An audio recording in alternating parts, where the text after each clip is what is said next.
ఇవాళ వచ్చేసి చుక్కకూర పప్పు చూపిస్తాను. దానికి కావాల్సిన ఇంగ్రీడియంట్స్: పప్పు తీసుకున్నాను, మసూర్కి దాలు అది పావు కిలో తీసుకున్నాను, చింతపండు వచ్చేసి ఒక నిమ్మకాయ సైజ్ అంత చింతపండు నానబెట్టుకున్నాను, చుక్కకూర ఒక 20 రూపాయల చుక్కకూర అంటే 6 కట్టలు అనమాట, టమాటాలు ఒక 2 తీసుకున్నాను, ఒక 6 పచ్చిమిర్చి తీసుకున్నాను. ఇప్పుడు తయారు చేసే విధానం: పప్పు 2 సార్లు బాగా కడుక్కున్నానండి. ఇప్పుడు వేసేస్తున్నాను దీంట్లో.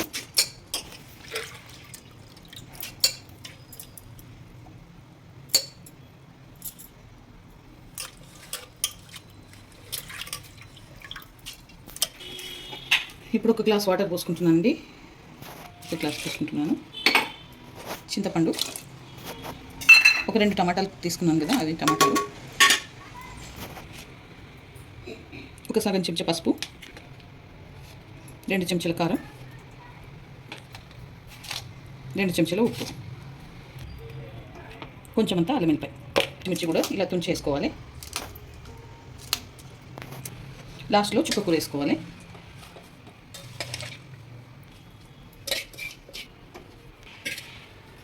ఇంకొక సగం గ్లాస్ వాటర్ పోసుకుంటున్నానండి.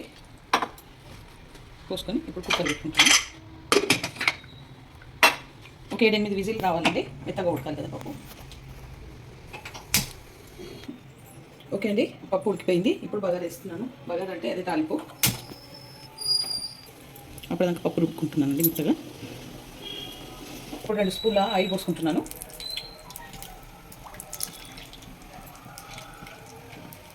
ఒక 7-8 వెల్లుల్లి ఇలా ఉంచుకొని ఇలా కొంచెం కచ్చపక్క దంచానండి, వేసేసుకుంటాను. స్పూన్ ఆవాలు, ఒక స్పూన్ జీలకర్ర, 4 ఎండుమిర్చి.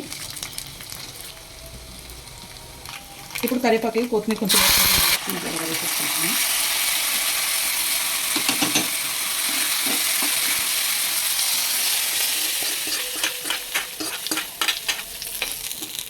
కొన్ని వాటర్ పోసి ఒక 5 మినిట్స్ మసాలా పెట్టుకుంటాను.